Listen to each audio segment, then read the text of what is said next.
আমি জানি না 2026 সালটা আমার জন্য কীরকম। 2025 সালের শেষের দিকে আমি বলছিলাম যে 2026 সালটা জোড়া বছর, জোড়া সংখ্যা আছে। তো আশা করি 2026 সালে যদি আল্লাহ রহম করেন সবারই ভালো হবে। আমি সবার জন্য আশা করে আমার জন্য তো তা খারাপ হবে সেটা আমি কখনো কল্পনাও করি নাই। জানি না আমার ভাগ্যে কি হতে যাচ্ছে, জীবনে মোর কোন দিকে ঘুরে নিয়ে যাচ্ছে। আল্লাহ পাক আমার শেষ পরিণতিতে কি রাখবেন।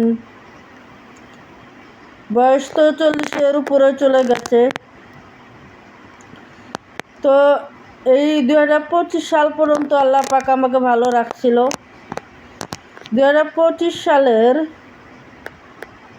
নভেম্বর মাসের পর থেকেই আমার জীবনে মোড় আস্তে আস্তে ঘুরতে লাগলো, কিন্তু আমি বুঝতে পারি নাই।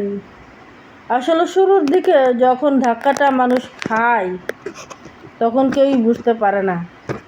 যখন বড় রকম একটা ধাক্কা লাগে তার জীবনে, তখন সে বুঝতে পারে তার জীবনে কি হলো বা তার জীবনটা কোন দিকে ঘুরে যাচ্ছে, তার জীবনে মোড়টা কোন দিকে বদলে যাচ্ছে। আসলে কি বলবো, আমার ভাগ্যটা আমি জানি না কেমন, আল্লাহ তাআলা আমার কপালে কি লিখে রাখছে। 2026 সালের আগেই 2025-এর ডিসেম্বরের দিকে আমি একটা মামলার আসামি হই। তো আমাকে জামিনদার হিসেবে আসামি করা হয়েছে এবি ব্যাংকের পক্ষ থেকে।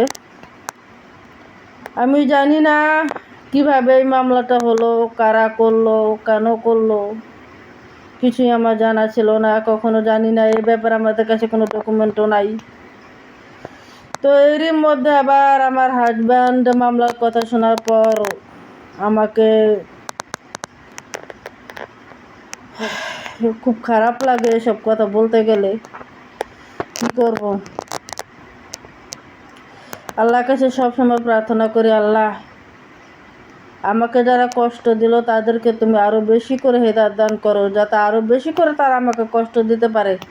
আর সেই সাথে আমাকে এত এত বেশি ধৈর্য শক্তি ও সহ্য করার শক্তিটা দাও, যেন অতিরিক্ত কষ্ট পেয়ে আমি যেন তোমাকে ভুলে না যাই।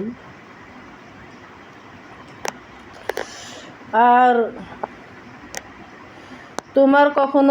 তোমার সাথে কোনো কিছু যেন শিরক না করে বসি। আল্লাহ পাক এইটুকু তৌফিক আমাকে দিও যাতে আমি শেষ সময়টুকু তোমার নাম গান নিয়ে থাকতে পারি। আর যাই হোক, আমার ছোট একটা মেয়ে আছে, 8 বছর বয়স।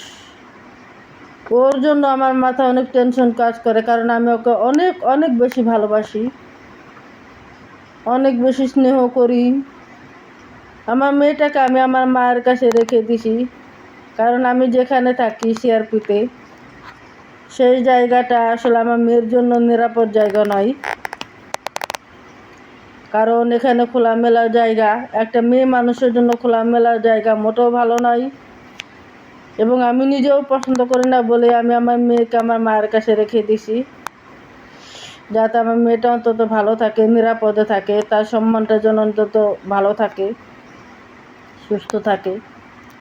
তো সবাই দোয়া করবেন আমি যেন সব রকম বিপদ আপদ থেকে বের হয়ে, আমি সব রকম ট্রমা থেকে বের হয়ে আমি আমার মেয়েকে যেন সুন্দরভাবে মানুষ করার মতো সুযোগ পাই।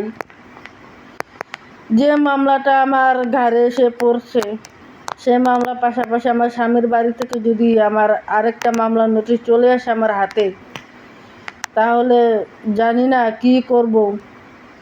তবুও আল্লাহর কাছে আমি বলি, আল্লাহ আমাকে সহ্য করার শক্তি দাও, সব রকম বিপদের মোকাবেলা করার একটু কৌশল আমাকে জানিয়ে দাও, যেন আমি সব রকম বিপদ থেকে মোকাবেলা করে আমার মেয়েটাকে মানুষ করার সুযোগ পাই।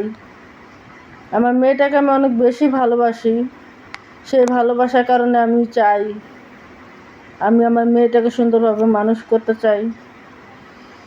ভালো থাকবেন সবাই।